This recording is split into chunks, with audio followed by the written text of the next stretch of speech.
Նեանտապանում հյուրընկալել եմ անվտանգային քաղաքականության հետազոտական կենտրոնի ասոցացված փորձագետ, քաղաքագետ Էդգար Վարդանյանին։ Պարոն Վարդանյան, շնորհակալ եմ հրավերն ընդունելու համար։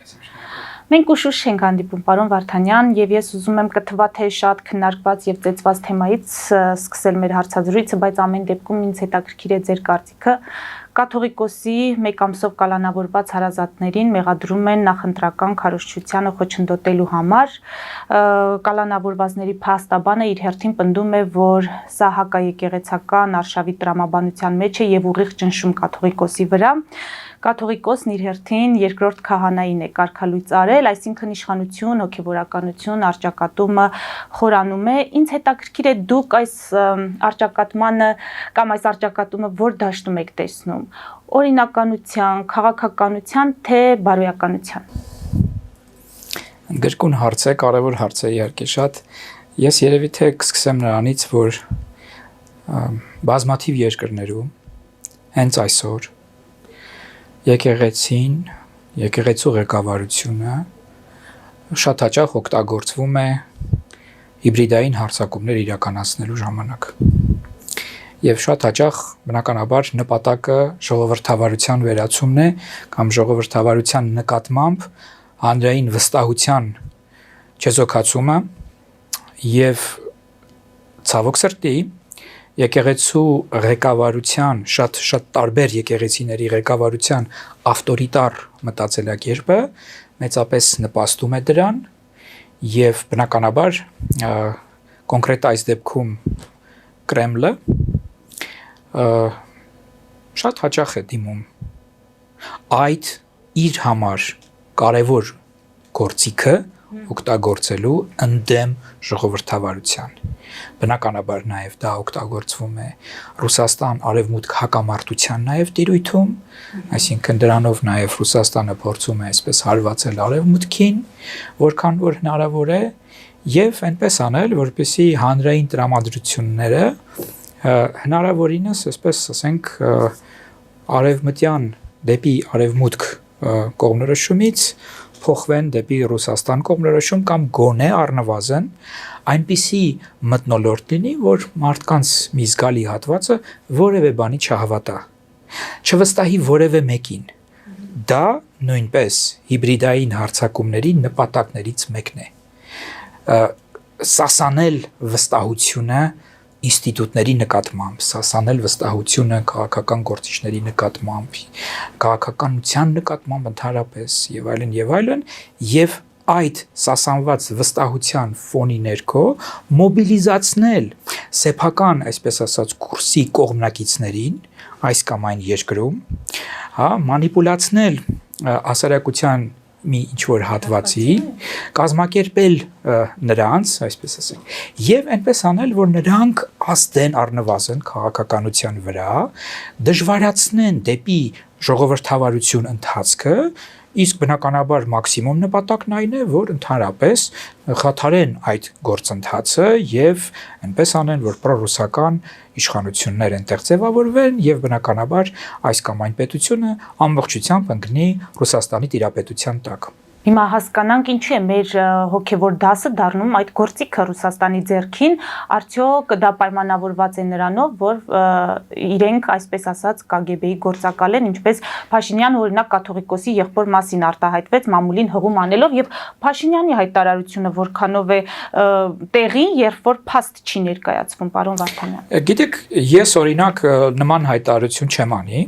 որովհետեւ չունեմ փաստեր։ Ես քաղաքագետ եմ, հետազոտող եմ եւ ինձ համար վերլուծություն անելիս շատ կարեւոր են փաստերը։ Քաղաքական գործիչների պարագայում մի փոքր այլ է իրավիճակը, նախ իհարկե այստեղ կոնկրետ միայն այն չէ, որ քաղաքական գործչի ասացի հետ մենք գործ ունենք վարչապետի ասացի հետ եւ կարող ենք նաեւ ենթադրել, որ վարչապետը կարող է տիրապետել այնպիսի տեղեկատվության, որ մենք չենք կարող տիրապետել։ Այս ամեն ինչը հաշվի առնենք, բայց նաև իհարկե բնականաբար նրանց խոսքը ավելի, այսպես ասած, կարող է ազատ լինել այս առումով եւ այս հարցը կարծում եմ այսքանով կարող ենք ամփոփել, հա։ Հիմա հասկանանք ինչ։ Բայց հարցն այն է, որ ինչպես նշեցի, տարբեր երկրներում պետությունների ավելի շուտ այսպես ասեմ ներողություն, տարբեր երկրներում գործող եկեղեցիները, գոյություն ունեցող եկեղեցիները շատ հաճախ ունենում են այնպիսի վերնախավ, որոնց աշխարհայացքը հակադեմոկրատական է մեղմ ասած։ Եվ հատկապես դա տեղի է ունենում ուղղափառ եկեղեցու ուրեմն, հա, տիրույթում, այսպես ասենք, եւ նաեւ ուղղափառ եկեղեցուն մոտ կանգնած եկեղեցիների մոտ, հա։ Ավելի քիչ այդ ամեն ինչը տեղի է ունենում բողոքական եկեղեցու տիրույթում, մի փոքր ավելի շատ, բայց ելի ավելի քիչ կաթոլիկ եկեղեցիների տիրույթում, հա։ Այստեղ պատմական զարգացման տարբեր փուլերի հետ մենք գործ ունենք եւ այդ եկեղեցիները տրանսֆորմացիաների են ենթարկվել։ Այնպես չի, որ ի սկզբանե եկեղեցիները եղել են այնպիսին, ինչպիսին որ իրենք այսօր կան։ Ընդհանրապես այդ եկեղեցու եւ պետության փոխհարաբերությունները մենք հիշում ենք, որ շատ հստակ սկսել են, այսպես ասած, ոչ թե սրվել, այլ բավականին այսպես լուրջ տրանսֆորմացիայի ենթարկվել եւ եկեղեցու եւ պետության տարանջատման սկզբունքն է առաջ քաշվել ֆրանսիական, կարելի ասել, հեղափոխության արդյունքում։ Եվ դրանից հետո է, որ այդ սկզբունքը ներմուծվել է տարբեր դեմոկրատական արդեն դառնող, հա, պետությունների սահմանադրությունում, նրանց հիմքն է դարել ըստ էության, հա, եւ սա իշխանությունների տարանջատման մասին է նաեւ, բայց փաստը նաեւ այն է, որ տարբեր երկրներում այդ գործընթացը տարանջատման, հա, տարբեր, այսպես ասած, խորություններ է ունեցել եւ այս պահին ամենաշատ, այսպես ասենք, հա, տարանջատված, այսինքն եկեղեցու եւ պետության դրույթը ամենախորքային ձևով բողոքական եկեղեցիների պարագայում է, հա, օրինակ մենք տեսնում ենք, չգիտեմ, հյուսիսային Եվրոպա, կենտրոնական Եվրոպա, հա, նույն Միացյալ Նահանգներ եւ այլն, թեև եկեղեցու դերը մեծ է, բայց ինքը հստակ տարանջատված է պետությունից եւ նաեւ որոշ չափով արդեն կաթոլիկ եկեղեցու, բայց կաթոլիկ եկեղեցու տրանսֆորմացիաներ տեղի է ունեցել 60-ականներին, գիտեք, եւ միջև 60-ականները կաթոլիկ եկեղեցին ավտորիտար մտածողություն ուներ եւ պաշտպանում էր ավտորիտար պետությունների մոդելը։ Հիմա մեր մոդելի, տեսեք, դե սա ինչու եմ ասում, միգուցե մի քիչ երկարում է խոսքս, բայց այնուամենայնիվ սա շատ կարևոր է, որպեսզի հասկանանք ինչի հետ մենք գործ ունենք։ Հիմա առաքելական եկեղեցին եւ ուղղափառ, ընդհանրապես ուղղափառ եկեղեցիները, առաքելական եկեղեցին ուղղափառ եկեղեցի չէ, բայց շատ բաներով, կոմպոնենտներով մոտ է ուղղափառին եւ ուղղափառներն էլ դիտարկում են որպես թեև այստեղ էլի բանավեճի հարց կա, երբեմն նրանք ասում են, որ սա միևնույն է աղանդ է, հա, առաքելական եկեղեցին, բայց վերջի շրջանում մենք տեսանք, որ ուղղափառ եկեղեցիները ուրեմն սկսեցին նաև առաքելական եկեղեցին այսպես դիտարկել որպես իրենց հարազատ եկեղեցի, որովհետև նրանք շատ լավ հասկանում են, որ դա ռուսական ազդեցության տարածման համար բավականին լավ գործիք կարող է լինել։ Եվ հիմա տեսեք ավտորիտար մտածողությունը մեր եկեղեցու վերնախավի մոտ շատ խորքային է մտած։ Եվ մենք տեսնում ենք, որ մինչև հեղափոխությունը նրանք միշտ պաշտպանել են իշխանություններին։ Ավտորիտար կառավարման համակարգը դա նրանց ձեռնտու է եղել, որովհետև ավտորիտար կառավարման համակարգի դեպքում այդպիսի խոշոր եկեղեցիները, որոնք շատ հաճախ կոչվում են նաև ազգային եկեղեցի, իրենք շատ մեծ, շատ լայն արտոնություններ ունեն։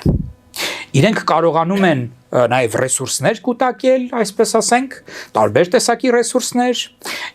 իրենց պատմականորեն այսպես ասած, ձեռք բերած ռեսուրսները ել ավելի են, այսպես ասած, ավելացնում եւ հանրության վրա ազդեցության տեսակետից, հա, բնականաբար նրանք շատ լուրջ բան ունեն, այսպես ասած, հնարավորություններ ունեն։ Իրենք չեն ուզում զրկվել այդ հնարավորություններից, չեն ուզում զրկվել այդ ռեսուրսներից, իսկ երբ են իրենք կարողանում երբ է ռիսկը, որ իրենք կզրկվեն, երբ որ առնվազն քիչ թե շատ ժողովրդավարական խաղի կանոններ են հաստատվում։ Իրենք դեմ են այդ խաղի կանոններին։ Երկրորդ հանգամանքը նաև շատ-շատերը, գիտեք, էլի սա նույնպես բազմաթիվ այսպես հետազոտությունների կարող է առարկա լինել, հոգեբանական խնդիր էլ այստեղ կա, շատ-շատերը այդպես էթնոազգայնական մտածելակերպ ունեն, եւ այդ էթնոազգայնական մտածելակերպի համաձայն մենք պետք է ունենանք միշտ թշնամի, մեր հարևանները մշտական թշնամիներ են, որոնց հետ չի կարելի խոսել, որոնց միայն պետք է չեզոքացնել, միայն պետք է հաղթել, միայն պետք է, այսպես ասած, ճնշել եւ միշտ պատրաստ լինել, որ քո վրա պետք է հարձակվեն եւ միայն ու միայն դրանով պետք է զբաղվել։ Եւ երբ որ իրենք տեսնում են, որ գործընթացները գնում են այլ ուղղությամբ, երբ որ այսինքն ամբողջ գործընթացը ըստ էության այսօրվա հիմնական գործընթացը, որը տեղի է ունենում տարածաշրջանում, հա, եւ մեր արտաքին քաղաքականությունում, դա փաստորեն ինչն է, դա խաղաղության հաստատումն է, դա նորմալ հարաբերություններ ունենալն է հարևանների հետ, հաստատելն է այդ հարաբերությունները եւ այլն, ինչը նրանց աշխարհայացքի շրջանակներում չի տեղավորվում։ Մանավանդ հաշվի առնելով այն, որ իսկապես բազմաթիվ տրավմաներ են եղել պատերազմի արդյունքում, չէ, եւ երբ որ դու ունես այդ աշխարհայացքը եւ ամբողջ աշխարհին նայում ես այդ նեղ քո աշխարհայացքով, դու շատ մեծ խնդիրների առջև ես կանգնում, երբ որ փորձում ես վերաիմաստավորել, երբ որ փորձում ես նաև վերաիմաստավորել քո անցյալը եւ նաև հաղթահարել տրավմաները։ Չես կարողանում հաղթահարել։ Ամենայն հավանականությամբ մենք ունենք նաև այսպիսի հոգեբանական խնդիր եւ դա միայն եկեղեցուն չէ բնորոշ, դա բնորոշ է հասարակության բավականին այսպես էլի զգալի հատվածին, որը չի կարողանում այդ տրավմաները հաղթահարել։ Այսինքն այստեղ երկու փաստորեն մենք բաղադրիչ տեսանք եւ իհարկե ես կարծում եմ, որ առաջի բաղադրիչը գերիշխում է եւ այդ մարդիկ նաեւ ինչու նաեւ պրոռուսական այսպես կողմնորոշում ունեն, որովհետեւ մտածում են, որ Ռուսաստանը որպես հզոր երկիր ավտորիտար առումով, հա, այսինքն ավտորիտար աշխարհում, նա շատ քիչ այդպիսի հզոր պետություններ կա։ Շատ հզոր երկիր է, պարոն Վարդանյան, բայց այդ հզոր երկիրը մեր Արցախը հանձնեց ուղղակի ադրբեջանցիներին։ Մեր հոգևոր հայրերը դա ինչպես կարող են չնկատել։ Եվ երկրորդը ձեր ասացից հարց բխեց։ Ասում եք, իրենք համարում են, որ թշնամու հետ պետք է ոչ թե երկխոսել, այլ թշնամուն ոչնչացնել, բայց թշնամուն ոչնչացնելու առաջին դիրքերում հոգևորականներն են կանգնած, թե զինվորականները։ Եվ արդյոք որպես իրանք հոգևոր հայրեր չպետք է մտահոգ լինեն իրենց զավակների այդ կյանքի գնով թշնամուն ոչնչացնելու փաստին։ Այո, չէ, ես ձեր հարցադրումների հետ եւ այդ հարցադրումների բովանդակությունը հանդիսացող, հա, մտքերի հետ համաձայն եմ, բայց խնդիրը այն է, որ փաստորեն այդ երկու հանգամանքը, որ ես նշեցի, թույլ չի տալիս նրանց adekvat ընկալում ունենալ իրականությանը։ Նրանք փաստորեն այդ ամեն ինչը քիչ են կարևորում, այդպես է ստացվում։ Եվ իրենք միևնույնն է ասում են, չէ, բայց առաջնայինը, հա, այս անգամ Ռուսաստանը կարող է մեզ բան չանի, չդավաճա։ Հա, այն անգամ իրենք տեսնում են, այնպես չի, որ չեն տեսնում։ Այնպես չի, որ չեն հասկանում, որ Ռուսաստանը այո դավաճանել է։ Անհնարին է դա չտեսնել, բայց իրենք ասում են, դե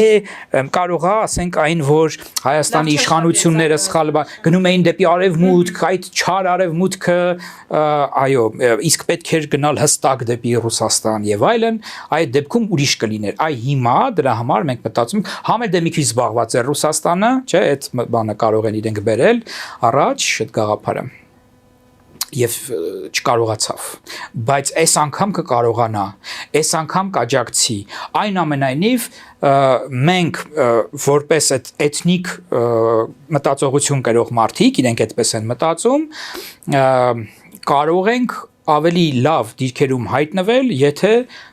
Հայաստանը գնա դեպի Ռուսաստան եթե ըստ էության անկախ նրանից թե ինչ կարգավիճակով կարող է լինել Ռուսաստան-Բելարուս միության անդամ, չգիտեմ, կարող է լինել գուբերնիա թեկուզ, իմ կարծիքով, եթե նրանք ասեն, որ գիտեք, այ դուք պահպանելու եք ձեր դիրքերը որպես էթնիկ ազգային, այսպես եկեղեցի, ձեր ռեսուրսները պահպանելու եք եւ այլն, ռեսուրսների մասին նյութական եւ նաեւ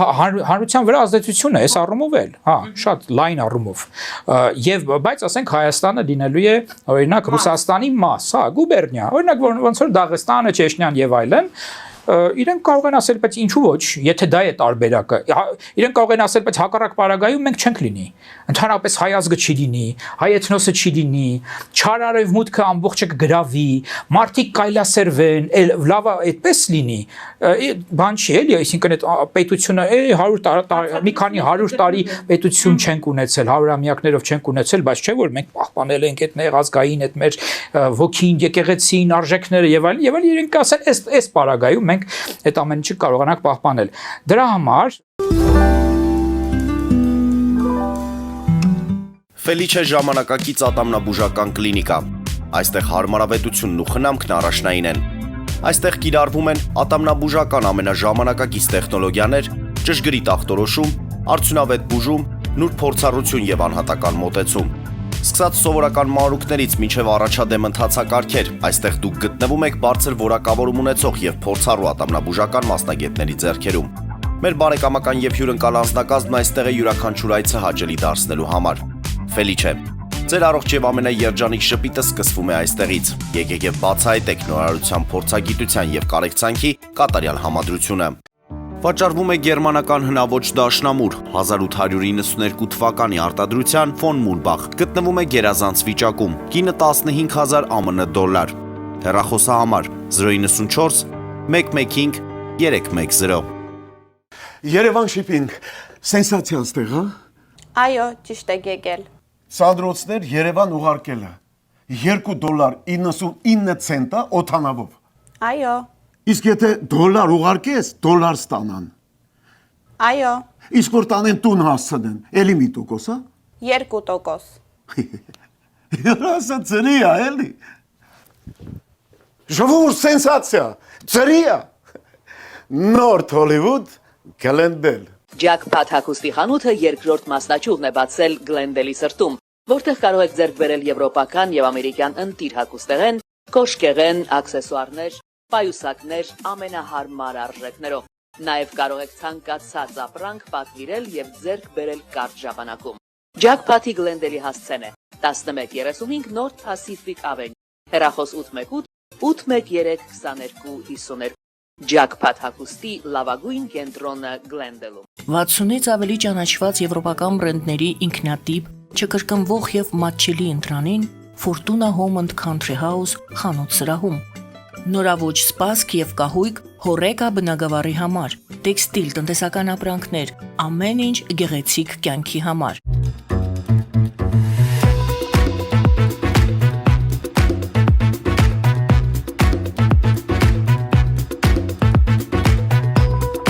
Արարատ ռեստորան, ընտանեկան եւ ընկերական ժամանցի լավագույն հասցե, սիրված արտիստներ, հյուրընկալ մթնոլորտ, հարուստ ճաշացան, անմահական խորտիկներ։ Արարատ ռեստորան, հասցեն անփոփոխ, սիրով սպասում ենք ձեզ։ Լավագույն պաղպաղակ, բնական, համեղ եւ մատչելի գներով պաղպաղակը կարող եք ձեռք բերել բոլոր հայկական խանութներում։ Պահանջեք հայկական պաղպաղակ, Թամարա պաղպաղակ։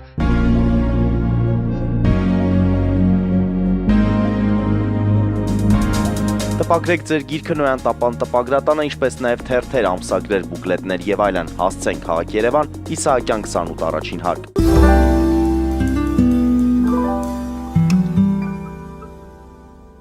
Դրա համար Փաշինյանը թիրախավորում է նրանց ուխտադրուժ լինել, օրինակ նույն արժեքների համատեքստում ցույց է տալիս, որ նրանք իրենց իսկ հրճակած բարոյական արժեքները չեն պահպանում։ Այո, եւ դա բավականին համոզիչ կարելի ասել փաստարկ է նաև, որովհետև տեսեք, շատերը կարող են իսկապես այդ ազգային, հա, էթնոազգային արժեքներով տոգորված պաշտպանեն այսօրվա այդ վերնախավին, հոգևոր վերնախավին։ Բայց երբ որ դու ասում ես, որ բայց կներեք, իրենք կարծես թե կեղծ են, էթնիկ ազգային էլ չեն։ Այսինքն իրենց հռչակած սկզբունքներին, արժեքներին չեն դավանում, չեն հետևում։ Այս արդեն իսկապես շատ լուրջ կերպով սասանում են նաև այն մարդկանց վստահությունը վերնախավի եկեղեցու վերնախավի նկատմամբ, որոնք ունեն ազգայնական մտածելակերպ, նույնիսկ թեկուզ եւ ավտորիտար մտածելակերպ։ Հասկանում եք, այստեղ չէ մի բան է, չէ, երբ որ դու ունես ավտորիտար մտածելակերպ, ազգայնական մտածելակերպ, այլ բան է, երբ որ դու ասում ես, որ եւ այո, երբ որ դու ունես այդպիսի մտածելակերպ, նշանակում է դու կվստահես այնպիսի մարդկանց, որոնք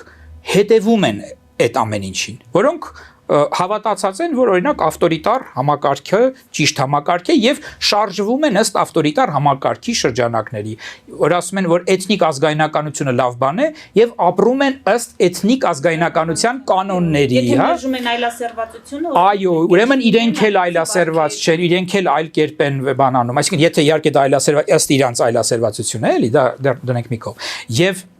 բնականաբար, երբ որ մարդիկ տեսնում են, որ չէ, իրենք դրան էլ չեն հետևում, շատ դժվար է վստահել այնպիսի մի սուբյեկտի, որը կեղծ է, չէ՞։ Այս է խնդիրը եւ դրա համար կարծում եմ Նիկոլ Փաշինյանը եւ նրա թիմակիցները շատերը որպես բնականաբար հասկանալով գիտակցելով որ իրենք ունեն ռեսուրսներ, բայց իրենք նաեւ հավատացյալ են եւ որպես հավատացյալներ արդեն կարող են խոսել։ Բնականաբար ընկալումը երբ որ իրենք խոսում են, ընկալումն այնպես է որ դե վարչապետն է խոսում, չէ՞, այսինքն տեսեք, մենք ասում ենք որ այ չի կարելի որ պետությունը այո, ասում ենք որ չի կարելի որ պետությունը խառնվի եկեղեցու գործերին, դա ճիշտ է, բայց այստեղ, տեսեք, պետությունը չի խառնվում եկեղեցու գործերին, այլ խառնվում են անձերը, որոնք այս կամ այն պաշտոններ ունեն։ Իրենք այդ պաշտոնից բխող գործառույթները մինչ այս պահը չեն օգտագործել ինչ որ, չգիտեմ, եկեղեցու դեմ ինչ որ գործողություն անելիս կամ նույնիսկ եկեղեցու դեմ հոգևորականներին ձերբակալում են։ Տեսեք, իրենք հո չեն, նայեք, այդ ձերբակալությունը իրականացվում է հետևյալ կերպ։ Իրավապահ մարմինները ձեռք են բերում որոշակի ապացույցներ, որոշակի կասկածներ են իրենց մոտ ձևավորվում, որոշակի փաստեր են ուրեմն ունենում եւ դրանց հիման վրա քրեական գործ են հարուցում եւ գնում են ձերբակալում են։ Եվ հետո դատական գործընթացը արդեն ցույց կտա, արդյոք նրանք ճիշտ են գործել, թե ասենք անհիմն են գործել։ Այսինքն այստեղ բացառել, որ կարող է լինել վարչապետի ուղիղ հրահանգ, միջամտություն եւ ես հասկանում եմ, որ դուք իրավապաշտպան չեք կարող իրավական առումով շատ հստակ պատասխանել, բայց պնդում կա, որ վարչապետ Փաշինյանը կոնկրետ սահմանադրական կարգ է տապալում, երբ մատնանշելով այդ ուխտադրուժ լինելու հանգամանքը փորձում է փոփոխություններ իրականացնել։ Գիտեք ինչ, ամբողջությամբ անհիմն եւ որևէ բանով չփաստարկված պնդում է դա։ Եթե ինչ որ մեկը ասում է, որ ուղակի խոսելով այս խնդիրներից, խոսելով որ կաթողիկոսը պետք է փոխվի, որ նա օգտադրույժ է եւ այլն, որ ինքը կգնա եւ կմասնակցի ինչ որ մի ակցիայի, կամ նույնիսկ կազմակերպի ինչ որ մի ակցիա, հա? Դա ինչ կապ ունի սահմանադրական կարգի հետ ընդհանրապես, սահմանադրական կարգի տապալման հետ մասնավորապես։ Դա նորից երբ մարդիկ տեսնում են, որ կա խնդիր, իրենք հավատացյալ են, բայց նույնիսկ անկախ նրանից հավատացյալ են թե չէ, բայց առավել եւս, եթե հավատացյալ են եւ այդ եկեղեցու հետևորդ են, տեսնում են, որ եկեղեցին նախ չի հետևում բարոյականության սկզբունքներին ու եկեղեցու ղեկավարությունը, հա? Եվ երկրորդը էլի եկեղեցու ղեկավարությունը կամ բարձրաստիճան տարբեր այսպես հոգևորականներ մտնում են քաղաքական դաշտ եւ հակասահմանադրական գործունեություն են իրականացնում։ Որտեվ կարող էին մտնել դաշտ քաղաքական, բայց չիրականացնել հակասահմանադրական գործունեություն։ Թեև էլի խնդրահարույց է, հա, երբ որ եկեղեցականը քաղաքականությամբ է զբաղվում, բայց առնվազն ինքը, ասենք, կարող է ներկայանալ որպես անձ, ասել, որ ես որպես քաղաքացի, որպես անձ եմ, բայց սա մի քիչ այլ պատմություն է։ Բայց երբ որ դու հակասահմանադրական վարքագիծ ես դրսևորում, երբ որ դու հակասահմանադրական կոչեր ես անում, որտեղ ռազմական հեղաշրջում արդարացնելը կամ կոչ անելը, որ ռազմական հեղաշրջում պետք է իրականացնել եւ դա ճիշտ է, դա հակասահմանադրական, հակադեմոկրատական, այսինքն հակապետական հայտարարություն է եւ ոնց կարելի է դրան չարձագանքել, մանավանդ հաշվի առնելով այն հանգամանքը, երբ որ այդ կոչերը արվել են այն մթնոլորտում, երբ որ կան ըստ էլի իրավապահների, չէ, այլ արդեն տեղեկություններ, որ այլ հոգևորական եւ հոգևորականներ եւ ոչ միայն նախապատրաստել են հեղաշրջում իրականացնելու պլան։ Եվ այդ ամբողջ մթնոլորտում բնականաբար այդպիսի խոսքերը ավելի ծանրակշիռ են դառնում, ավելի մտահոգիչ, ավելի վտանգավոր։ Եվ բնականաբար այս դեպքում կարծում եմ այդ ամեն ինչի տակ տեսնել ինչ որ քաղաքական հետապնդում ամբողջությամբ անհիմն է։ Նորից իհարկե հանրային ընկալումները կարող են այնպեսին լինել, որ դե եթե վարչապետն է ասում, հա, այս մարդը Նիկոլ Փաշինյանն է, բայց ինքը վարչապետ է։ Երբ որ անընդհատ խոսում է եկեղեցու մասին եւ այլն եւ հրաժարականի, չգիտեմ, պահանջ է դնում, հա, այսպես հարց է ծագում, ոնց կարող է վարչապետը եկեղեցու ղեկավարի հրաժարականի պահանջ դնել։ Այո, կոնտեքստից եթե կտրենք, նման բան չի կարող լինել։ Դա ճիշտ չէ, բայց երբ որ մի պահ դուրս են գալի, ասում ենք, իսկ միգուցե ինքը խոսում է որպես անձ, որպես եկեղեցու հետևորդ, եւ երկրորդը, տեսեք, ինչ, երբ որ հաճախ ասում են, այ ինքը օգտագործում է իր լիազորությունները եկեղեցու դեմ, իր վարչապետին սպխող լիազորությունները, որ լիազորություններն են օգտագործել, որ գործիքներն է օգտագործվել, այսինքն այ որ տեսնենք, ասենք, այ անօրինական կերպով, չգիտեմ, վարչապետը կամ ինչ որ մեկը գործադիր իշխան քահանայի պատարագին մասնակցելը դա անօրինական բան է։ Այսինքն դա վարչապետը իր որ գործառույթն է այդտեղ խախտել, սխալ իրականացնել։ Իրենց բնորոշմամբ ամբողջ պատարագի տեսնել է անօրինական, որովհետև ասում են կարգալույծ արված Հայաստանի Հանրապետության օրենքներին դեմ է դա, այսինքն եթե եկեղեցու ղեկավարությունը կարգալույծ է անում իր ենթակային, ենթադրենք, հա, իր քահանային, հա, եւ քահանան չի ենթարկվում։ Դա իրենց ներքին գործն է։ Այդ կազմակերպության եկեղեցին հասարակական կազմակերպություն է վերջի վերջո։ Ինչ կապ ունի ստեղ, այսինքն ինչ օրենք ես դու խախտում, երբ որ դու գնում ես ու մասնակցում ես մի հասարակական կազմակերպության անդամի ինչ որ մի գործունեությանը, հա, որը, ասենք, այդ հասարակական կազմակերպության ղեկավարը անօրինական է, ինչ նշանակում անօրինական, ինքը պետության ինչ որ օրենք է խախտել, ոչ, ինքը ըստ եկեղեցու ղեկավարության եկեղեցական օրենք է խախտել։ Եկեղեցական օրենք է խախտել, դա չի վերաբերում եկեղեցական օրենքների հետ կապված հարցը, այստեղ պետության ոնց ասեմ, պետության լծակներով դու որևէ կերպով չես կարող ներխուժել այդ տարածք, նույնիսկ եթե ցանկանաս։ Հա, այսինքն ես չեմ տեսնում այստեղ որևէ խնդիր։ Խնդիր չեք տեսնում, ամփոփենք պարոն Վարդանյան, հանգուցալուծում ինչպես եք տեսնում, եթե կարելի է կամ։ Մի քանի տարբերակներ կարող են լինել։ Տարբերակներից մեկը այն է, որ ձևավորվում է երկրորդ հասարակական կազմակերպություն։ Հիմա չեմ ասում լավ թե վատ, ուղղակի որպես տարբերակներ։ Ինչ նշանակում երկրորդ հասարակական, այսինքն երկրորդ եկեղեցին, փաստորեն հայաստանյաց առաքելական եկեղեցի է կոչվում ինքը, այնտեղ լինում են կարգալույծ արված, օրինակ հոգևորականներ, եւ հավատացյալների մի զգալի հատված ընդունում է այդ եկեղեցին որպես իր սեփական եկեղեցի։ Եվ հատկապես դա հնարավոր կլինի այն դեպքում, եթե իրենք կարողանան, այսինքն այդ կոնկրետ ինչ որ ռեսուրսներ, հա, եկեղեցական, նյութական ռեսուրսները պահեն իրենց ձեռքում։ Ասենք կոնկրետ եկեղեցիներ օրինակի համար, հա, այսպես ասենք։ Եվ այդ երկու հասարակական կազմակերպությունները զուգահեռ լինում են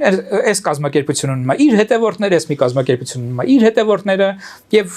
չգիտեմ։ Այո, ըստեյության կարելի ասել, որ երկու փաստորեն եկեղեցի են ունենում Հայաստանի ներսում։ Հիմա կարող է Հայաստանից դուրս լրիվ այլ պատկեր լինել։ Երկրորդ տարբերակը այն է, որ տեսնելով, որ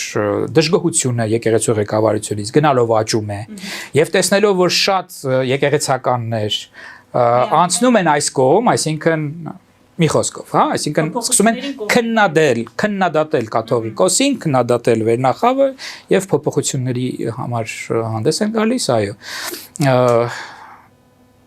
Կաթողիկոս հրաժարական է տալիս։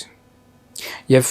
ոչ միայն կաթողիկոս հրաժարական տալիս, այսինքն մի շարք բարձրաստիճան, այսպես ասած, եկեղեցականներ թողնում են իրենց դիրքերը եւ տեղի ունենում ինչ որ կերպ, ես չեմ կարող ասել եկեղեցու ներսում ինչպես դա կարող է տեղի ունենալ, ոնց է այդ ժողովը հրավիրվելու եւ այլն, տեղի ունենալու եւ արդյունքում տեղի ունենում նոր կաթողիկոսի ընտրություն եւ եկեղեցին ամբողջությամբ հայաստանյաց առնվազն, հա, առաքելական եկեղեցին ռեֆորմացիայի է ենթարկվում, արդեն պրոդեմոկրատական, այսպես ասած, հա, կողմնորոշում է պրոխաղասիրական եւ պրոդեմոկրատական։ Եվ երրորդ տարբերակը, որ եկեղեցու այդ ղեկավարությունը պահպանում է իր դիրքերը եւ պարակտում տեղի չի ունենում, բայց բազմաթիվ էսպես հոգեվորականներ կարգալույծ են արվում, իրենք զուգահեռ, այսպես ասած, այդ ինչ որ ոնց որ հիմա է, հա, այսինքն տենց տարբեր տեղեր պատարակներ են մատուցում, մի զգալի հատվածը ժողովրդի այդ պատարակների է մատուցվում եւ այսպես այդ իրավիճակը սառեցվում է, այսպես ասած։ Այսինքն սառեցված կոնֆլիկտ է տեղի ունենում, այդ հակամարտությունը շարունակվում է, բայց սառեցված ձևերով ոչ աճում է, ոչ այսպես նվազում է, հա, կարող է ընթացքում, այո, մի քիչ էլի, այսինքն ավելի շատ հոգեվորականներ փոխվեն եւ մենք տեսնենք, որ արդեն փաստորեն փաստացի դե ֆակտո ձևավորվում է միևնույնն է այդ երկրորդ եկեղեցին, հա, այդ այսինքն հետ դարձ չի կարող այստեղ լինել։ Ելակետային այս ամենակարևոր բանն է, ելակետային պայմանների դեպի հետ դարձ դեպի ելակետային պայմաններ բացառվում է։ Այսպես թե այնպես փոփոխություններ են լինելու եւ իհարկե նաեւ մեկ այլ տարբերակ էլ, որոնք զուգահեռ կարող են լինել այս ամեն ինչին, երբ որ մենք էլի նոր բացահայտումների ականատեսը լինենք, երբ որ այս կամ այն հոգեվորական, էլի ինչ որ հակաիրավական կամ հակաբարոյական ինչ որ գործունեության մեջ է եղել եւ դա նույնպես կարող է էլի սասանել վստահությունը նրանց նկատմամբ, գումարած դրան շատ հնարավոր է, որ որոշակի փոփոխություններ լինեն այս ամեն ինչի արդյունքում նաեւ օրենքներում, եկեղեցուն վերաբերող նաեւ օրենքներում, հա, պետություն եկեղեցի հարաբերություններում եւ շատ հավանական եմ նաեւ համարում այսպես եկեղեցու նաեւ սեփականության հետ կապված նոր լուծումներ, հա, որոնք կզրկեն այն եկեղեցականներին, որոնք ներխուժել են քաղաքականություն, օգտագործել իրենց ռեսուրսները, այսինքն ռեսուրսները կարող են պետությունը կարող է վերջի վերջո այսպես ասել, չգիտեմ, ինչ ճանապարհներով, բնականաբար իրավական ճանապարհներով։ Արդեն հայտարարել են, որ կարող են նախագիծ պատրաստել եւ այդպես գույքային հարցեր լուծել։ Մեծ դիտողներին հիշեցնեմ, որ զրուցում էի անվտանգային քաղաքականության հետազոտական կենտրոնի ասոցիացված փորձագետ, քաղաքագետ Էդգար Վարդանյանի հետ։ Մեր ուղիղ եթերները կարող եք դիտել Patreon-ում, նաև այդ հարթակում աջակցել մեզ էկրանին երևացող QR կոդով։